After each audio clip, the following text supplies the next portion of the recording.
안녕하세요. 저는 서울에서 온라인 마케팅 업체를 운영하고 있는 30대 중반의 남성입니다. 사람들은 흔히 누군가를 도우라고 하면 난 가진 게 하나도 없어. 가진 게 뭐라도 있어야 돕지.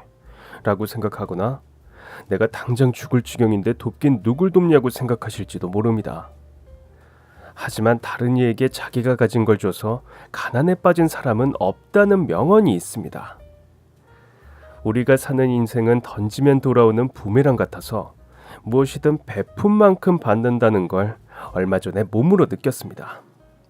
그리고 인생에서 정말 중요한 게 무엇인지 확실히 깨달았고 그 의미를 여러분들과 같이 나누고자 글을 올리게 되었네요. 그럼 제가 어떤 일을 겪었는지 여러분들께 들려드리겠습니다. 대기업 부장인 아버지와 화장품 매장을 운영하는 엄마를 둔 전 어릴 때부터 부족한 것 없이 누릴 건 다 누리면서 살았습니다.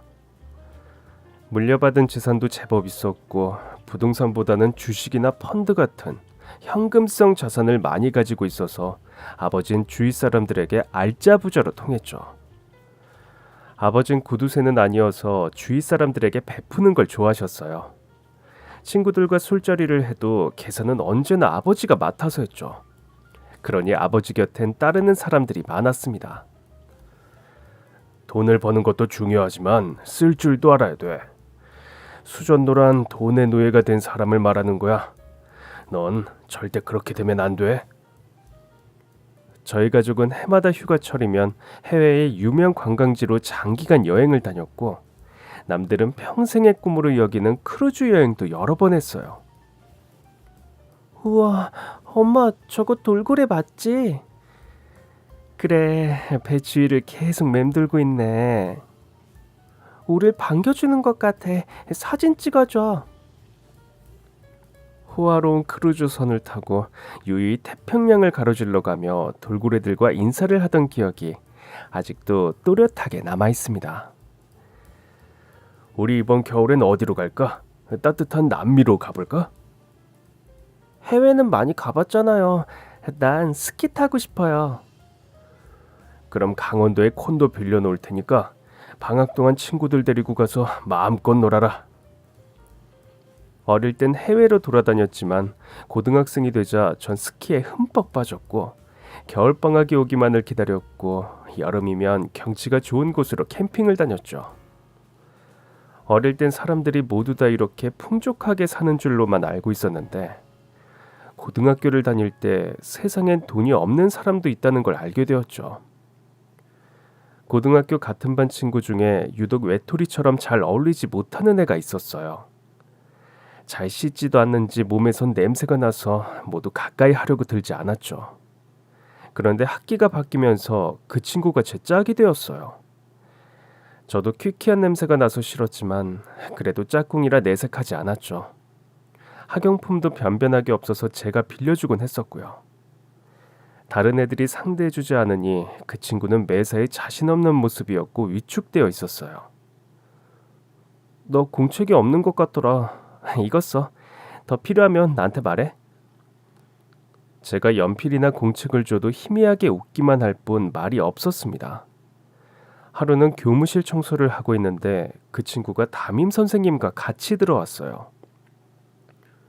내가 돈 내라고 몇 번이나 말했지? 응? 너 선생님 말이 말 같지 않아? 아니에요. 아직 엄마한테 말을 못해서 죄송합니다. 너희 집안 거지냐? 학교는 땅 파서 장사하는 줄 알아? 공부도 돈을 내야 할 수 있는 거야. 돈이 없으면 학교 때려쳐. 보충 수업비를 못 내서 야단을 맞은 거예요. 담임 선생님은 학생들에게 말을 함부로 하면서 인격적으로 무시했습니다. 모든 선생님이 그렇진 않겠지만 그는 교사 자격이 없는 사람이라고 생각해요. 우린 장난삼아 돌을 던지지만 돌을 맞은 개구리는 죽듯이 선생님이 별 생각 없이 던진 말에 크게 마음의 상처를 받은 친구는 얼마 뒤에 자퇴를 하고 말았습니다. 그리고 몇 달 뒤에 우연히 만난 친구는 중국집 배달원으로 일하고 있었죠. 엄마가 아파서 내가 돈을 벌어야 집세 내고 밥이라도 먹을 수 있어. 아침엔 신문 배달해. 쑥스럽게 말하는 친구의 눈빛은 죽지 못해 산다는 느낌을 줬어요. 아무 희망도 없이 목숨이 붙어 있으니 하루하루 억지로 사는 사람이 많다는 걸 알았던 거죠. 고등학교 졸업 후 대학에서 신문 방송학을 전공했어요. 중학교 때부터 방송국에 들어가 기자나 PD가 되겠다는 꿈을 가지고 있었거든요. 교장 선생님, 이번 재단 비리 어떻게 생각하십니까? 한마디만 해주시죠. 글쎄, 전 모른다니까 왜 이러세요? 학교까지 찾아와 이러시면 곤란합니다. 그만하세요. 부탁드립니다. 나중에 알았지만 저희 중학교 재단에 비리가 있어서 기자가 찾아왔고 교장 선생님도 꼼짝 못하고 안절부절했습니다. 그때 제 눈에 비친 기자는 정의의 사도였어요. 대학에 들어가서 2학년이 되자 대한민국에서 태어난 남자라면 피해갈 수 없는 고민을 하게 되었죠. 바로 입영 통지서가 날아온 겁니다. 민구야, 어떻게 할 생각이야? 잘 모르겠어요. 그냥 졸업할 때까지 미룰지 아니면 그냥 갈지. 매도 먼저 맞는 게 낫다고. 미루지 말고 빨리 다녀오너라. 졸업하고 제대하면 취업 준비할 시간이 없잖니. 네 친구들도 대부분 지금쯤 가잖아. 그렇긴 해. 알았어. 이번 학기 마치면 휴학할게. 입대를 결정하고 훈련소에서 매일 정신없이 구르다 보니 어느덧 퇴소할 때가 되었어요. 훈련소 퇴소를 하루 앞둔 날이었는데 행정반 청소를 맡은 동기 준철이가 사색이 되어 울상으로 내무반에 들어왔어요. 야, 민구, 너하고 난 이제 죽었다고 복창하자. 왜 그래? 우리 말이야. 땡땡 부대에 배치됐어. 청소하면서 보니까 책상 위에 훈련 배치 일람표가 있길래 잽싸게 찾아봤거든. 하필이면 그 부대에 떨어지냐. 진짜. 큰일 났네. 거기 완전 빡세다던데. 진짜 완전 망했네. 땡땡 부대는 훈련이 빡세기로 악명이 높은 전방 전투 부대여서 모든 훈련병들이 제발 거기만 피하게 해달라고 기도를 했죠. 하늘이 돌보지 않아 준철이와 제가 당첨된 겁니다. 전 모든 걸 하늘에 맡기고 강원도에 있는 부대로 갔습니다. 준철이와 전 다른 중대에 배속되어 헤어지게 되었어요. 우리 꼭 살아서 다시 만나자. 그래, 어떻게든 버텨내자. 죽으란 법이 있겠냐? 파이팅! 비장하게 준철이와 헤어지고 내무반에 들어갔는데 분위기가 엄청 싸했습니다. 전 분대원들이 침상 끝에 일렬로 도열해서 미동도 없이 앉아 있었고 통로 중앙에 분대장이 허리에 손을 얹고 딱 버티고 서서 절 노려보고 있었죠. 야, 신병. 예, 훈련. 아니, 이병 한민구. 이 자식이 정신 안 차리. 엎드려 뻗쳐. 처음부터 훈련소와는 비교도 안 되는 살벌한 분위기였습니다. 분대장의 고함 소리에 혼이 나가서 겨우 신고를 마쳤습니다. 며칠 뒤에 선임들은 분대장인 최병장에 대해 말해주었죠. 여기서 몸 성하게 제대하고 싶으면 최병장, 저 인간만 조심하면 돼. 저 자식 별명이 미친 개야. 야, 그러면 감이 오지? 느낌 팍팍 오지? 아주 후임들을 갈구는 재미로 사는 미친 또라이라고. 선임 조상병의 말대로 그는 말도 안 되는 걸 시키고 때리며 분대원들을 괴롭혔습니다. 내가 사회에 있을 땐 말이야, 나이트웨이트 하면서 유흥가를 주름 잡고 다녔어. 한땐 주먹 하나로 뒷골목을 싹 평정했단 말씀이지. 최병장은 권투도 했고 주먹 세계에서 생활한 적도 있다는 걸 은근히 강조하면서 위압감을 주었죠. 그게 아니라도 짬밥이 깡패인 군대에서 속으론 욕이 나왔지만 따를 수밖에 없었어요. 최병장에게 햇병아리 신참인 전 좋은 먹잇감이었죠.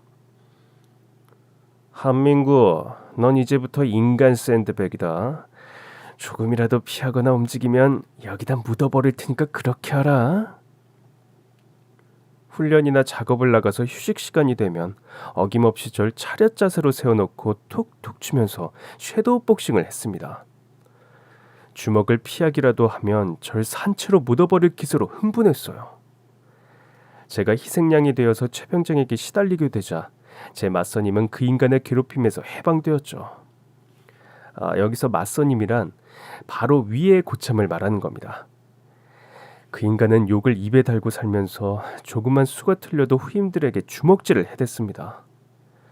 그때도 사병들 간의 가혹행위는 금지하고 있었지만 지금처럼 엄격하게 통제하지는 않았죠. 장교들도 은근슬쩍 모른 척했고 경우에 따라선 때려서 군기 잡으라고 선임들에게 주문하기도 했답니다. 특히 점호 시간은 정말 지옥 그 자체였습니다. 그래, 오늘도 수고 많았다. 내일도 야외 훈련 나가야 되니까 편히 쉬도록 해. 선임 하사가 내무반을 나가고 나면 최병장이 하나하나 트집을 잡기 시작했습니다. 조상병 위치로 튀어나와. 작업 시간에 어디 짱 박혀 있었냐? 내가 모를 줄 알았어?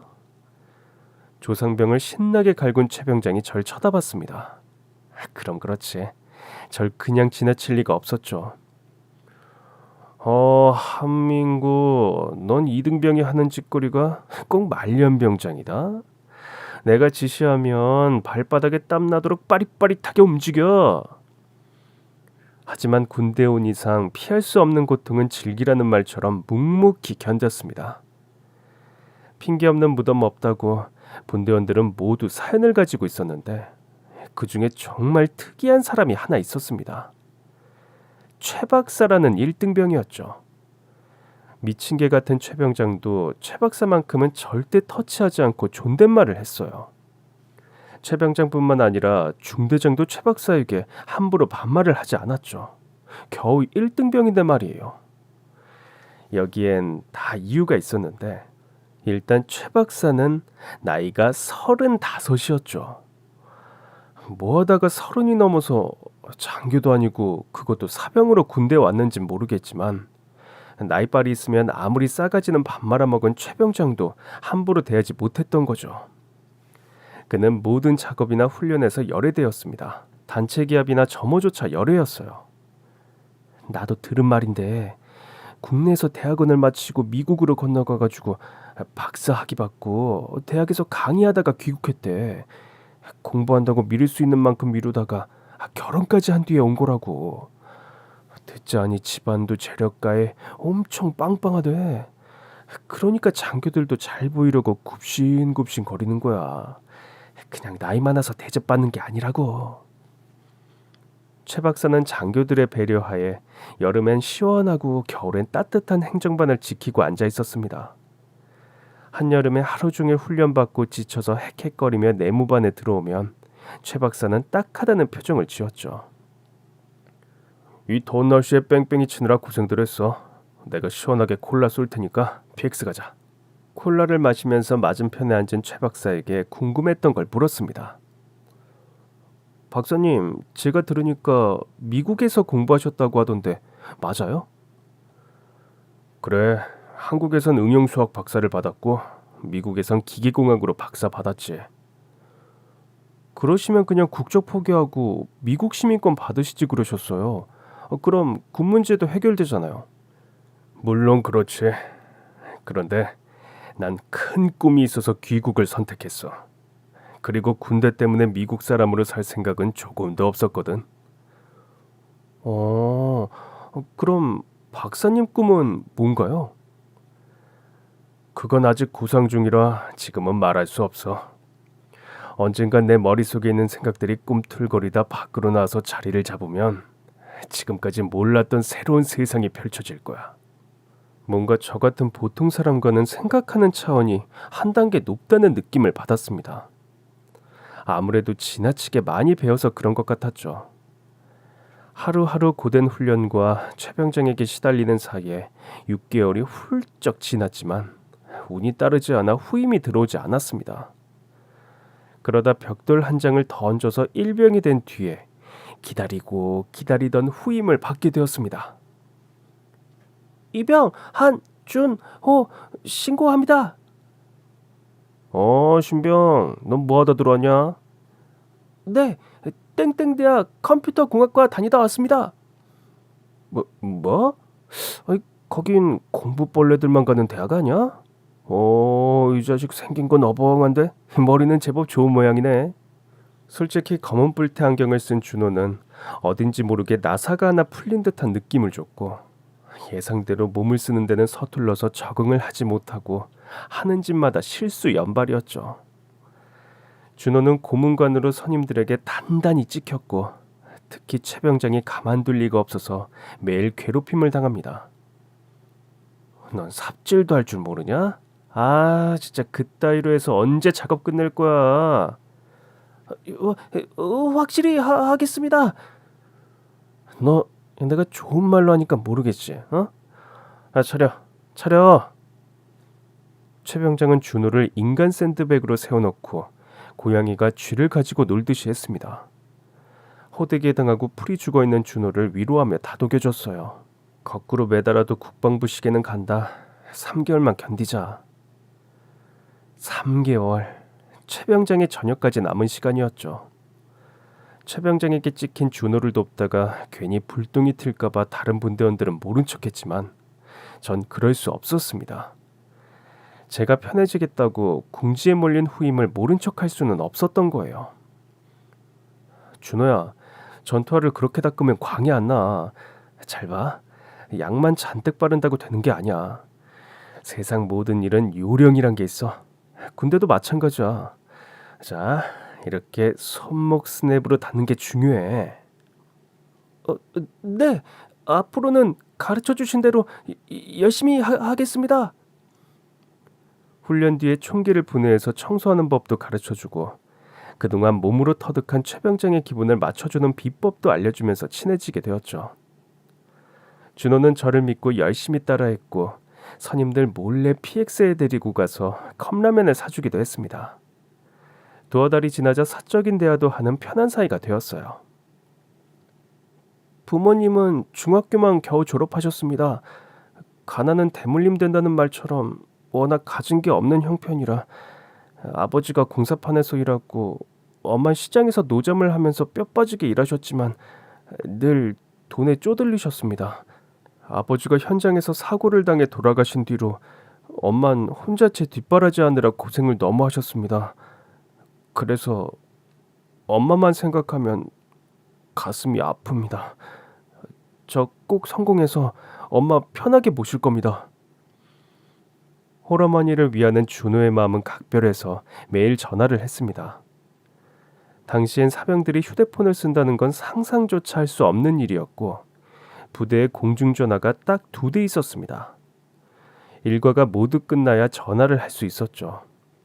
전 한 달에 한 번 정도 엄마에게 안부 전화만 할 뿐이었고 친구들이나 딱히 전화할 데가 없었어요. 그건 다른 분대원들도 마찬가지였죠. 우리 엄만 내가 전화하면 뭐라고 하는 줄 아냐? 아이고 이놈아 뭐하러 비싼 요금 물면서 전화질이야? 어? 쓸데없이 전화하지 마라.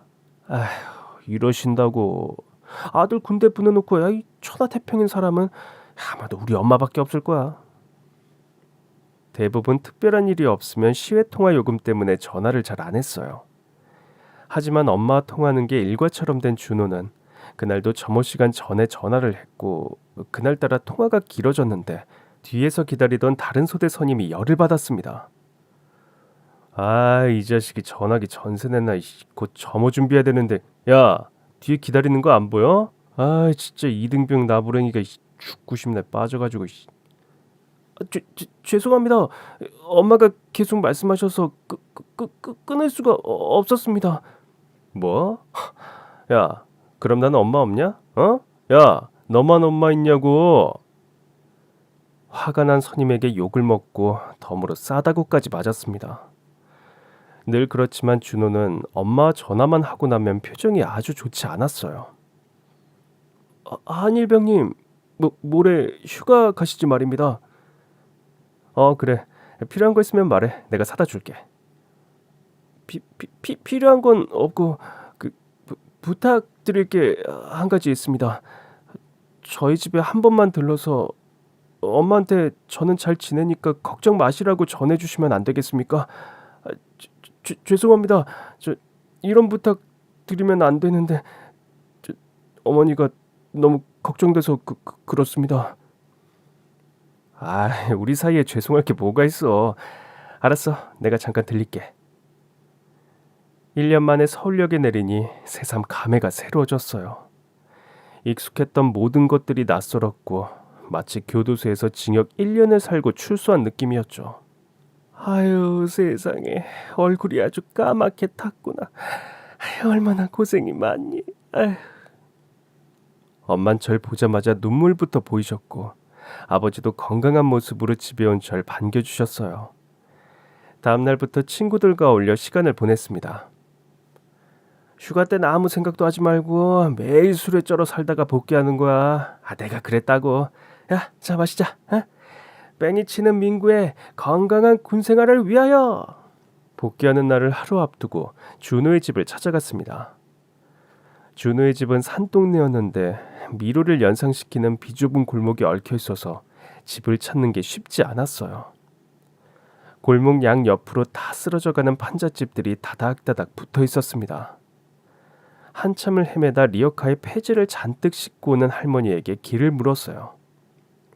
저 할머니, 땡땡 번지가 어디쯤인가요? 내가 그 집에서 사는데 무슨 일이에요? 네? 혹시 장준호 어머니 되시나요? 아유, 맞아요. 준호가 내 아들이에요. 저는 군대에서 준호하고 같이 생활하고 있습니다. 어머니께 안부 전해달라고 해서 제가 대신 찾아왔어요. 아유, 그런가? 아유, 반갑네. 근데 집이 누추해서 어쩌나. 리어카는 이리 주시고 앞장서세요. 준호 엄마는 나이보다 아주 늙어 보였습니다. 아직 환갑도 안 된 나이였지만 70을 넘긴 할머니 같았거든요. 아마 고생을 너무 많이 해서 얼굴이 상해버린 것 같았죠. 어머님의 리어카를 대신 끌고 집으로 갔습니다. 아주 낡고 초라한 단칸방이었어요. 준호는 어릴 때부터 똘똘하고 총명했어요. 초등학교 때 선생님이 하도 권해서 영재 테스트를 받았는데 보기 드문 수재라고 모두 놀랐었다고. 당장 영재학교로 보내라고 했지만 형편이 따라줘야 말이지. 고등학생이 되더니 고물상에서 고장난 컴퓨터를 하나 얻어와서 혼자서 낑낑대며 고쳐가지고 중고 가게에 팔아서 생활비에 보태는 거야. 그 뒤로 고물상에서 고칠 만한 컴퓨터가 있으면 준호를 줬었지. 갑자기 준호 엄마가 가슴을 움켜잡고 발작적으로 기침을 하는 겁니다. 휴지로 입을 닦았는데 피가 묻어나는 게 보였어요. 어머니 피가 괜찮으세요?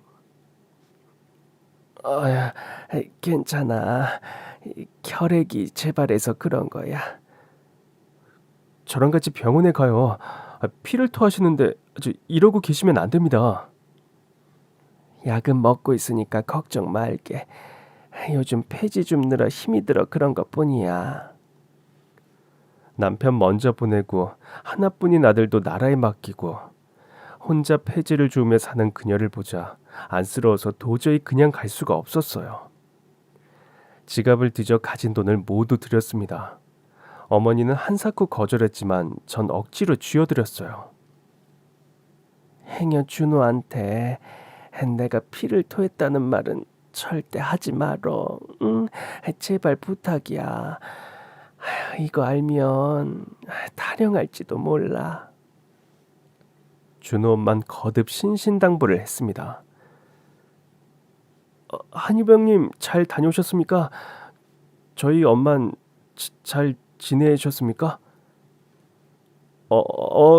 그래. 폐지 모으며 일하시느라 힘들긴 해도 건강하신 것 같아. 그러니까 이제 엄마 걱정은 접어두자. 1년이 더 지나갔고 겨울이 되자 저희들은 혹한기 훈련을 나가게 되었죠. 1년 중 가장 추운 1, 2월 한겨울의 야외에서 혹독하게 실시되는 엄청나게 힘든 훈련 중 하나입니다. 지금 생각해도 아유 진짜 몸소리가 절로 처지네요. 진짜 이 영하 20도인데 미친 거 아니냐?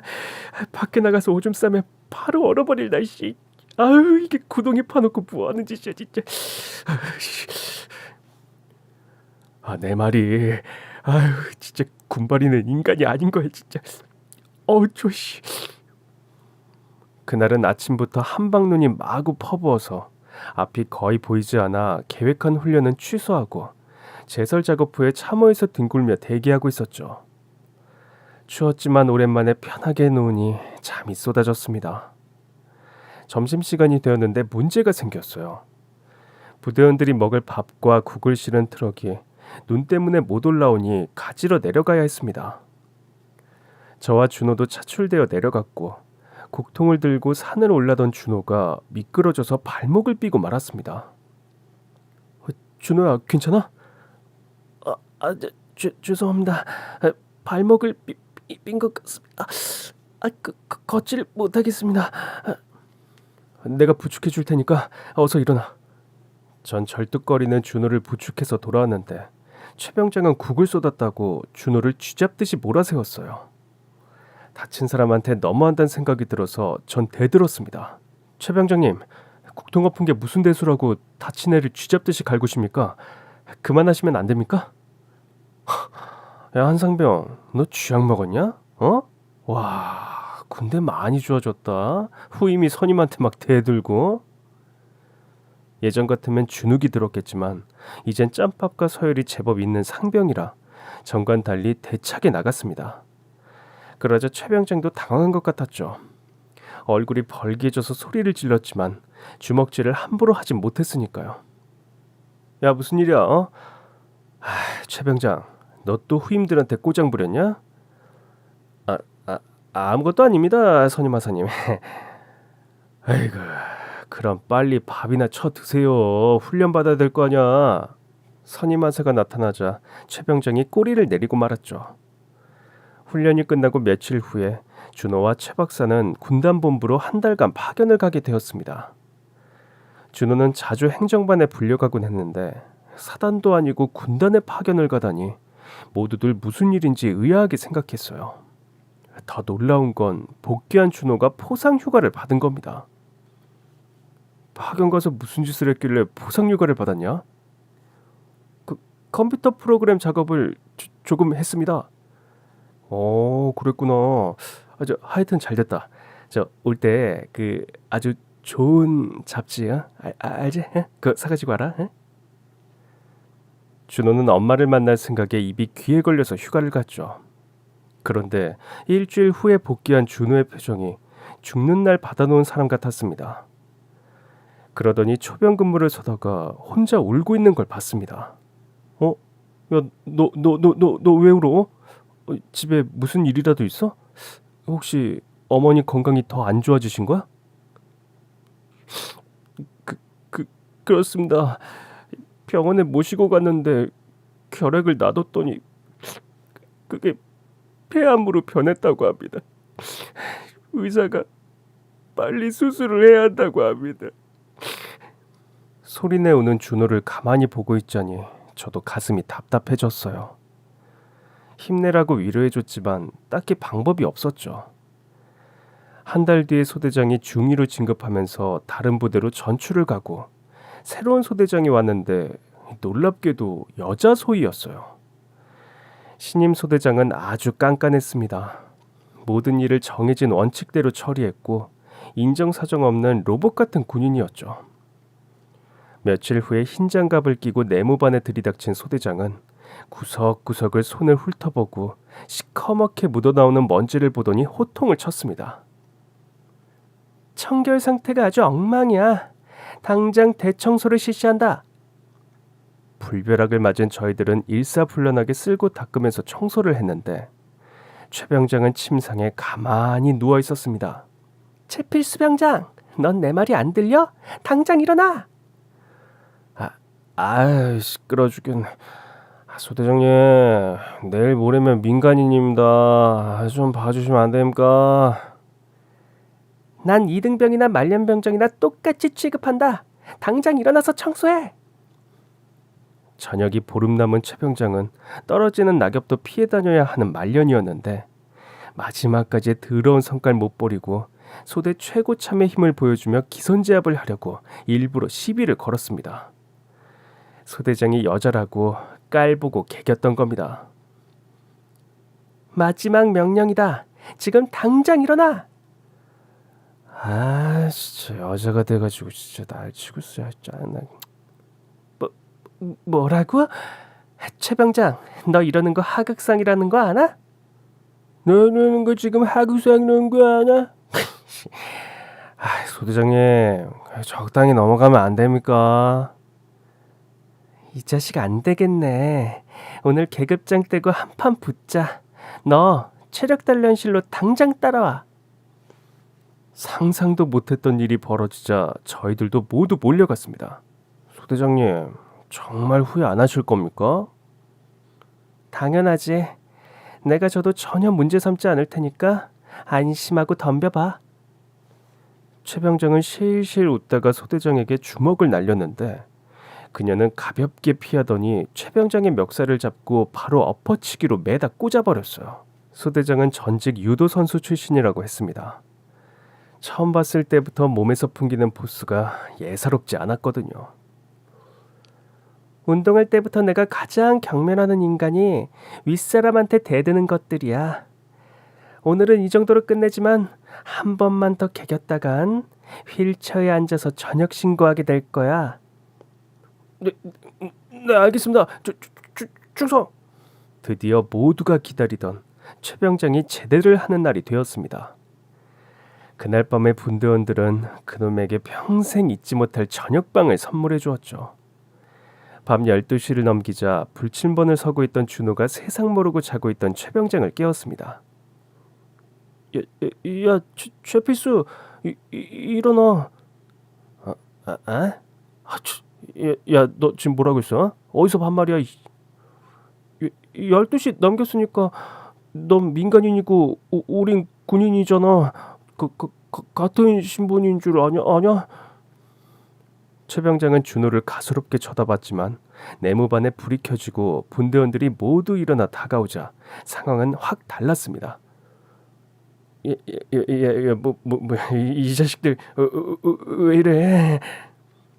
제가 그 인간에게 모포를 뒤집어 씌웠고 그걸 신호로 모두 달려들어 그놈을 죽도록 패버렸습니다.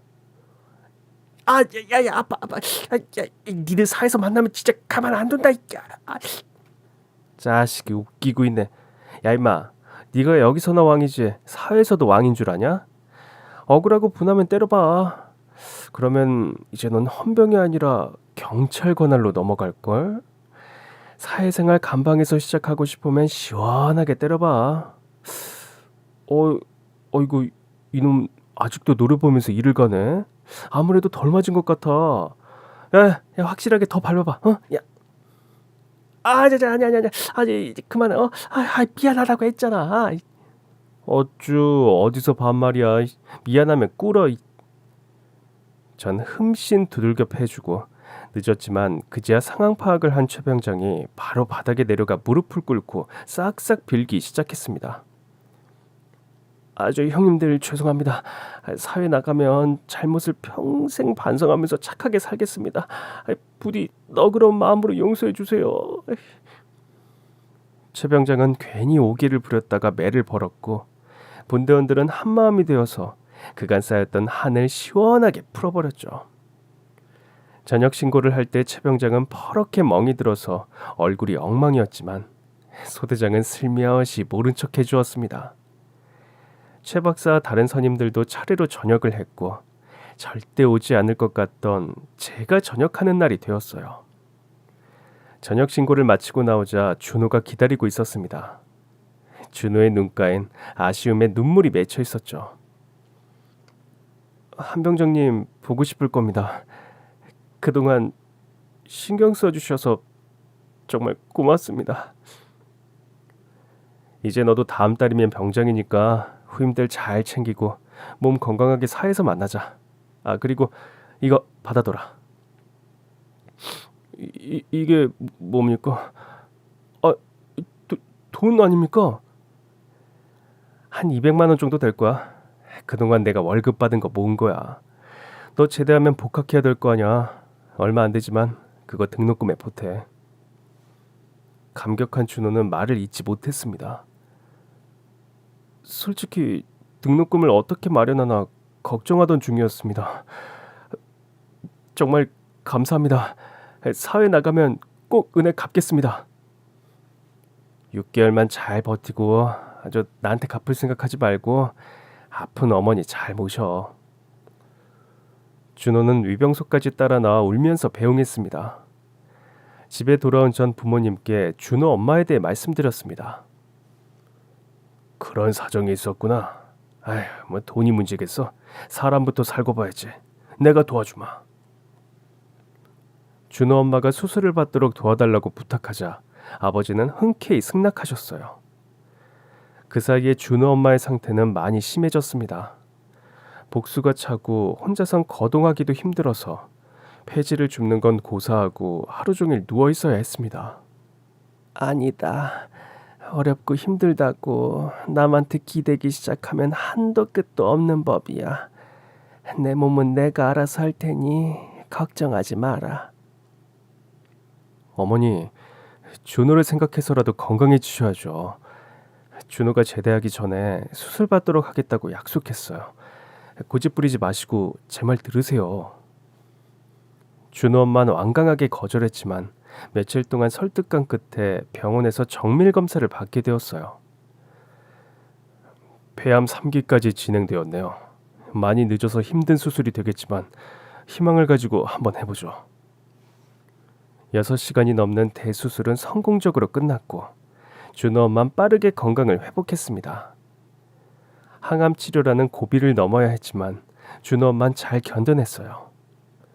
큰 걱정이 사라졌으니 방송국 PD가 되기 위해 준비를 하고 시험을 쳤지만 떨어지고 말았어요. 다시 도전할 수도 있었지만 깨끗하게 포기하고 광고회사에 취업을 했습니다. 기업 홍보와 마케팅을 대행해주는 일이었는데 제 적성에 잘 맞았어요.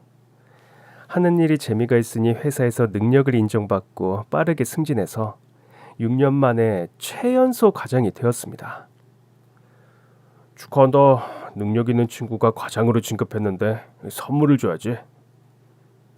친구는 승진했으니 한턱수라고 하도 졸라서 술을 사게 되었는데 뜬금없이 선물을 주겠다고 하더니 누군가에게 전화를 걸었어요.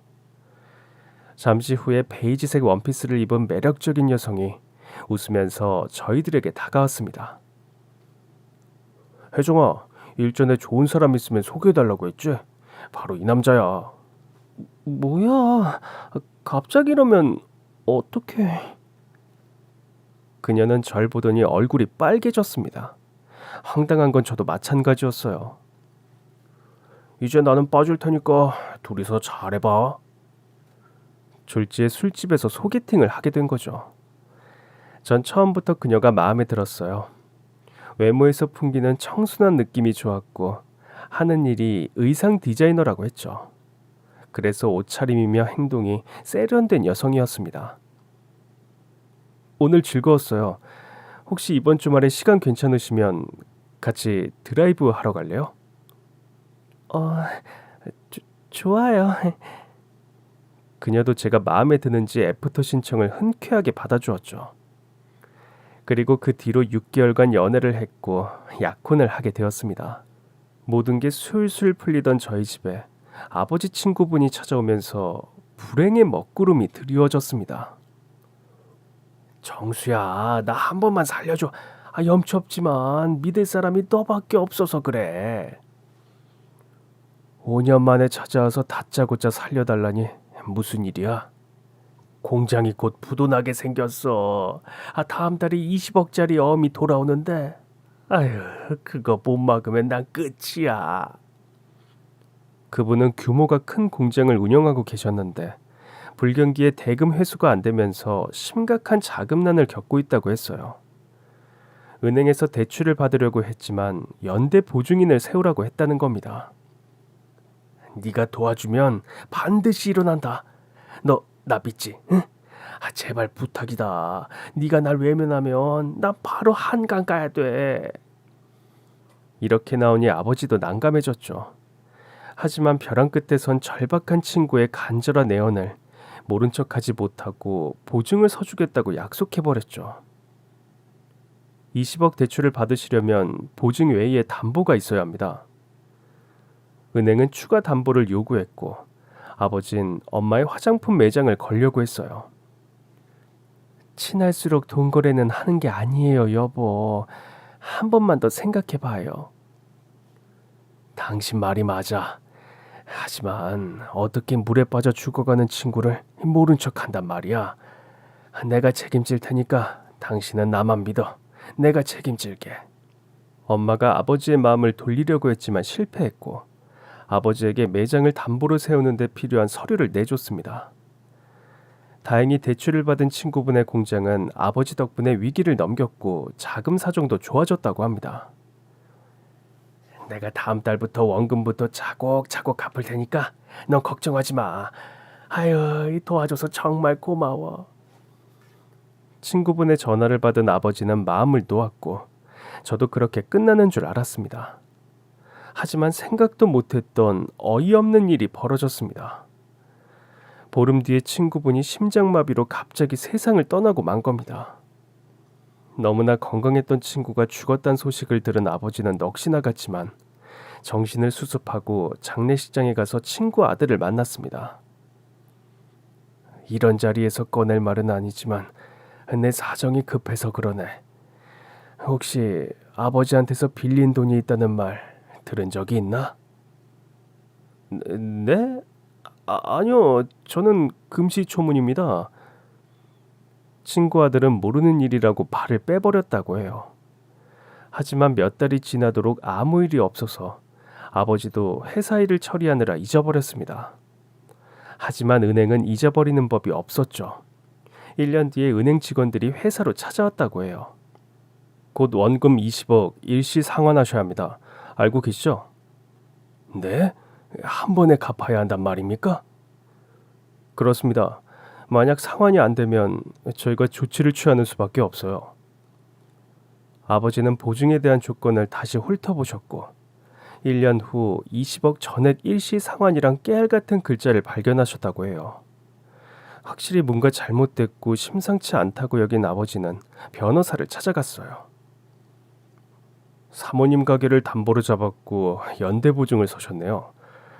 이 경우에 채무자가 사망하면 직계 가족들에게 빚이 넘어가는 게 아니라 보증을 선 선생님이 채무 변제에 대한 모든 책임을 지셔야 합니다.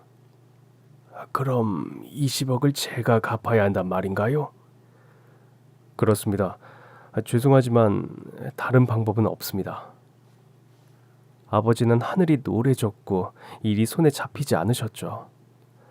걱정 때문에 뜬 눈으로 밤을 새우셨고 엄마와 저도 불안해서 잠을 제대로 자지 못했어요. 엄마가 백방으로 알아봤지만 20억이란 거액을 융통할 방법은 없었습니다. 상환일이 지나자 은행은 경고한 대로 강제 집행을 시작했어요. 아버지 월급과 엄마의 가게를 압류한 겁니다. 충격을 받은 엄마는 실신하고 마셨습니다. 월급 압류가 시작되자 회장이 아버지를 불렀어요. 한이사, 사정은 잘 알겠지만 다른 이사들 사이에서 말이 많아. 빚보증을 섰다가 월급을 압류당하는 사람이 이사 자리에 있으면 회사 망신이라고들 해. 그러니 이제 알아서 판단해 주게나. 아버진 눈물을 머금고 퇴직을 하셨고 며칠 후에 약혼녀가 찾아왔어요. 예상하고 있던 일이었죠. 민구 씨, 매정하게 생각하지 말고 들어요. 전 망한 집안의 며느리로 들어갈 생각은 전혀 없거든요. 여자라면 누구나 그럴 거예요. 미안하지만 우리 파혼해요. 집과 가진 재산 전부 압류당했는데도 여전히 1억이 넘는 빚이 남아 있었습니다. 아버지는 혹시나 하는 마음에 저와 같이 친구 아들을 찾아갔습니다. 공장은 아들이 물려받아서 운영하고 있었는데 도와달란 저희들을 매몰차게 내쫓았습니다. 아버지는 돌아가셨고 저는 아무 상관도 없는 제 3자입니다. 앞으로는 오지 않으셨으면 합니다. 여보게 조금만 도와주게. 내가 길거리에 나앉을 판이야.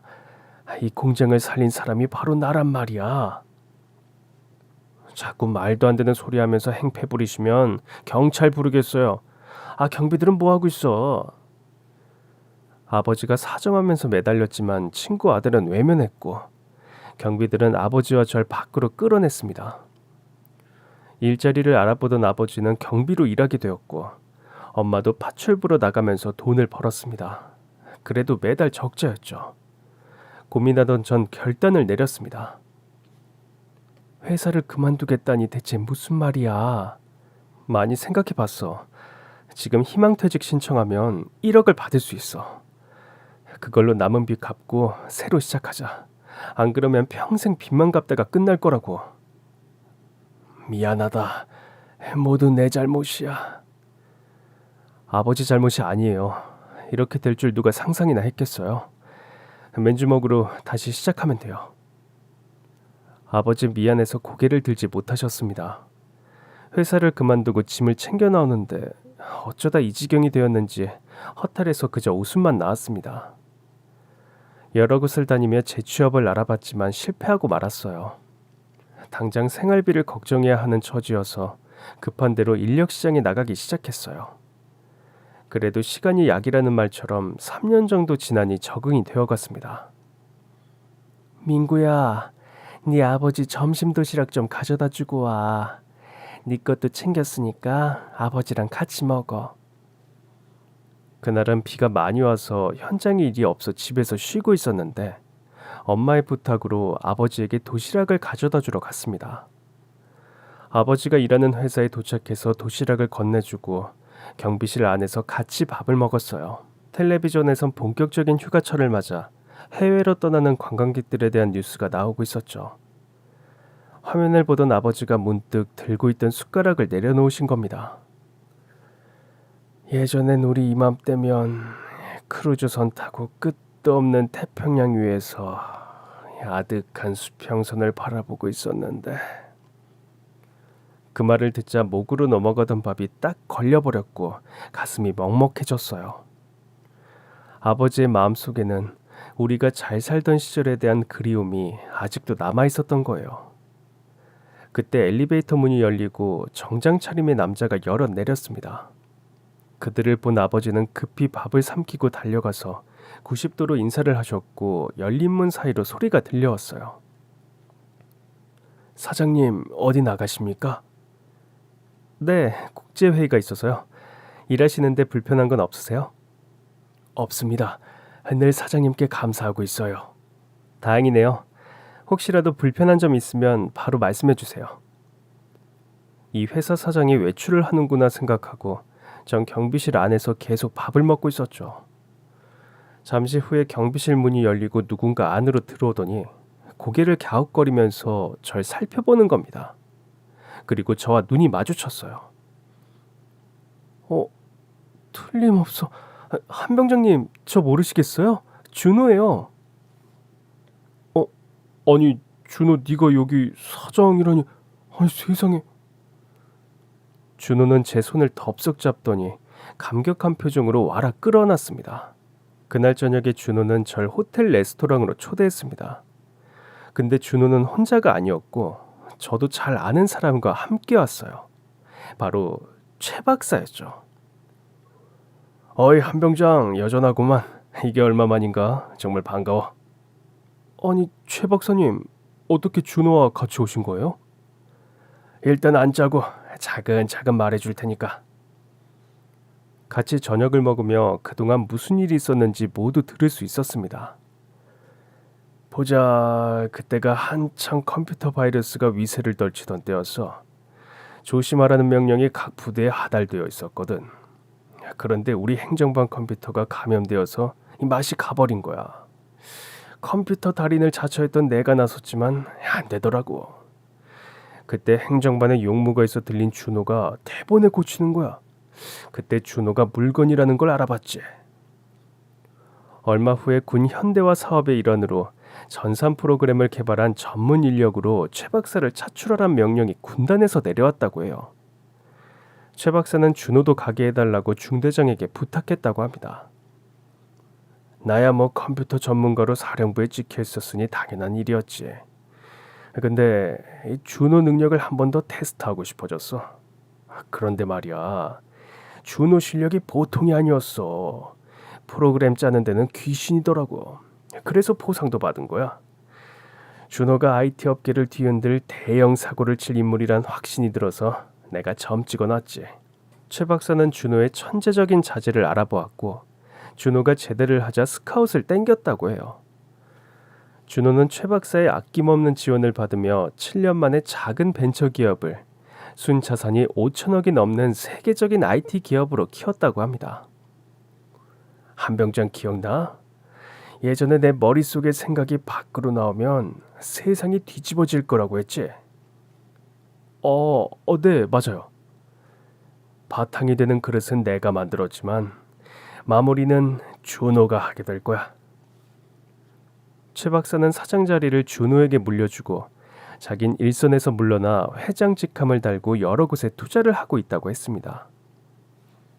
우습게 들릴지 모르지만 제 꿈은 이 회사를 구글보다 더 큰 세계적인 인터넷 기업으로 키우는 거예요. 전혀 우습지 않아. 넌 분명히 해낼 거라고 믿어. 참, 한병장님한테 부탁할 게 있어요. 자회사로 온라인 마케팅 회사를 설립할 생각인데 한병장님이 맡아주시겠어요? 이제 내 주제에 회사를 운영하다니. 아무것도 하지 않으면 아무 일도 일어나지 않는 법이죠. 부딪혀 보는 겁니다. 제가 도와드릴게요. 준호의 말에 용기를 얻은 전 저질러 보기로 했어요.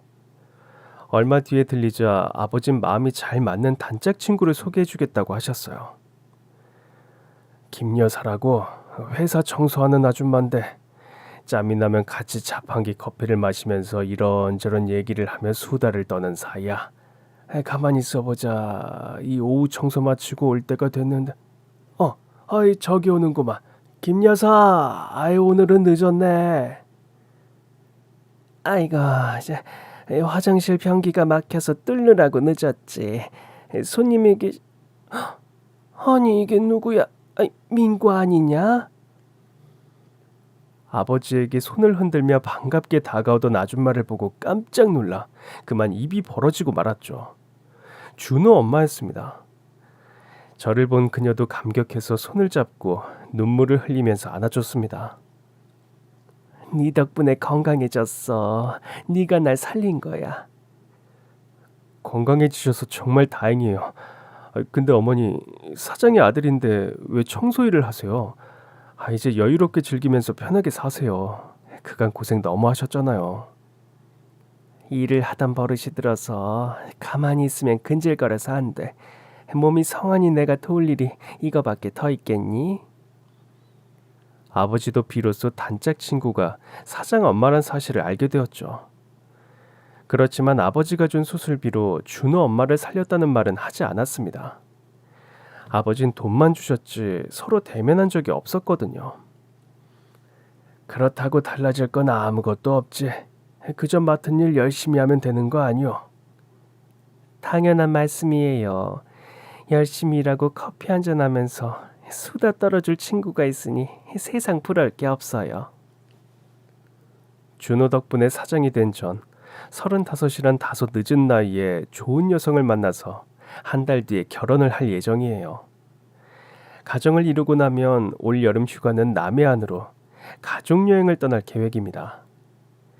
크루즈를 타고 태평양을 지나는 것보다 여객선 위에서 남해의 푸른 바다를 보는 게 더 멋있고 즐거운 추억이 될 거라고 생각해요. 인생의 목적은 가지는 것이 아니라 베푸는 거라는 말을 여러분들도 명심하고 할 수 있는 한 모든 사람에게 베풀면서 살아가기를 당부드립니다. 물질적으로 정말 가진 게 없다면 마음이라도 다른 이들과 나누시기 바래요. 가장 행복한 사람은 아마 가장 많이 베푸는 사람이고 받을 때보단 줄 때 기분이 더 좋아진다는 말을 드리면서 이만 마치겠습니다. 지금까지 제 긴 사연 들어주셔서 정말 감사하고요. 여러분 모두 행복하세요.